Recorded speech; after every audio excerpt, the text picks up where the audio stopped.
दोस्तों, कहानी अब ऐसे मोड़ पर पहुंच चुकी है जहां हर फैसला आने वाले तूफान की बुनियाद बनने वाला है। जिस जवाहर बख्त को कभी बेजाद शाह अपनी बेटी पारस के लायक नहीं समझता था, आज उसी की बहादुरी और वफादारी ने बेजाद शाह का दिल पूरी तरह बदल दिया है।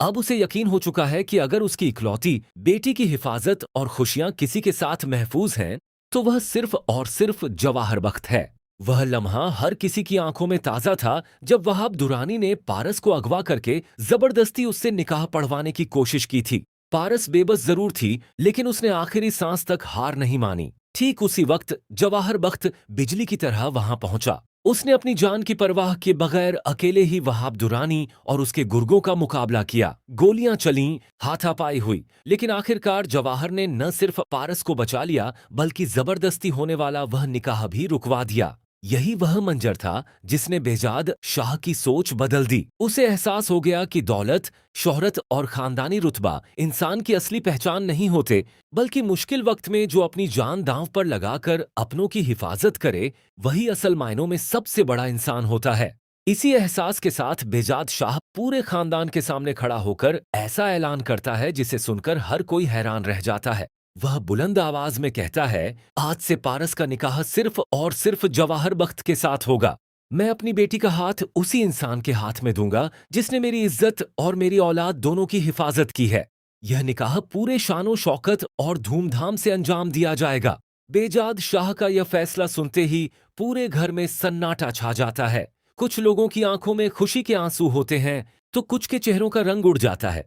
लेकिन बेजाद शाह यही नहीं रुकता। उसका गुस्सा अब उन लोगों पर टूट पड़ता है जिन्होंने उसके भरोसे के साथ गद्दारी की थी। वह सख्त लहजे में ऐलान करता है कि इस साजिश में शामिल हर शख्स को ऐसी सजा मिलेगी जिसे आने वाली नस्लें भी याद रखेंगी। जिसने उसकी इज्जत पर हाथ डालने की कोशिश की है, उसे वह किसी भी कीमत पर माफ नहीं करेगा। सबसे पहले उसका निशाना उसकी बहन शाहीन का बेटा आफताब और उसका शौहर नजीम बनते हैं। बेजाद शाह गुस्से से कांपती आवाज में कहता है, आज के बाद तुम लोगों की मेरे सामने कोई हैसियत नहीं रही। मेरी नजरों से दफा हो जाओ और आइंदा कभी मेरे सामने आने की जरूरत मत करना। यह अल्फाज सुनकर आफताब और नजीम के पैरों तले जमीन खिसक जाती है। पूरे घर में खामोशी छा जाती है। इसके बाद बेजाद शाह अपनी बहन शाहीन की तरफ देखकर कहता है, तुमने मेरे भरोसे का कत्ल किया है। आज के बाद मेरा तुमसे कोई रिश्ता नहीं रहा। अगर दोबारा मेरी नजरों के सामने आई तो मैं तुम्हें भी नहीं छोड़ूंगा। तुम्हारे शौहर नजीम को भी उसके गुनाहों की सजा मिलेगी और आफताब भी अपने किए का अंजाम जरूर भुगतेगा।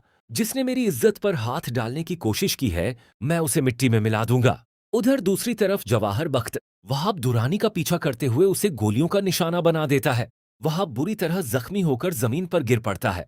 हर किसी को लगता है कि अब उसकी कहानी खत्म हो चुकी है, मगर किस्मत को कुछ और ही मंजूर होता है। उसे फौरन अस्पताल पहुंचा दिया जाता है, जहां डॉक्टर उसकी जान बचा लेते हैं। होश में आते ही वहाब दुरानी की आंखों में पहले से भी ज्यादा इंतकाम की आग भड़क उठती है। वह अपने आदमियों को बुलाकर कहता है, किसी भी हालत में पारस की शादी किसी और के साथ नहीं होनी चाहिए। अगर उसका दूल्हा कोई बनेगा तो सिर्फ मैं। 15 साल से मैंने इस ख्वाहिश को अपने दिल में जिंदा रखा है। अगर बेजाद शाह रास्ते में आए तो उसे खत्म कर दो, लेकिन पारस हर हाल में मुझे चाहिए। उससे पहले कि उसकी शादी किसी और के साथ हो जाए, किसी भी तरह उसे दोबारा उठा लाओ। उधर बेजाद शाह भी अब कोई खतरा मोल नहीं लेना चाहता। वह बिना वक्त गंवाए पारस और जवाहर बख्त का निकाह करवा देता है। पूरा घर खुशियों से जगमगा उठता है। हर तरफ मुबारकबादों का सिलसिला शुरू हो जाता है। ढोल नगाड़ों की आवाजें गूंजती हैं और बेजाद शाह अपनी बेटी को खुशी खुशी जवाहर बख्त के हवाले कर देता है। हर जुबान पर बस एक ही बात होती है कि आखिरकार सच्चाई, वफादारी और बहादुरी की जीत हो गई।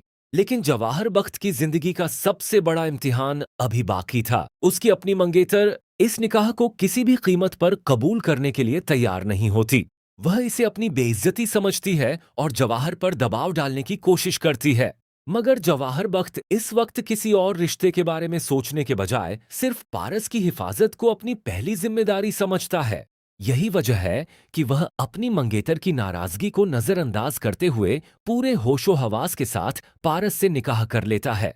अब एक तरफ जवाहर बख्त और पारस की नई जिंदगी शुरू हो चुकी है, तो दूसरी तरफ अस्पताल के बिस्तर पर पड़ा वहाब दुरानी एक और खौफनाक साजिश बुन रहा है। उसकी आंखों में सिर्फ इंतकाम दिखाई देता है। तो क्या वहाब दुरानी अपनी नई साजिश में कामयाब हो जाएगा?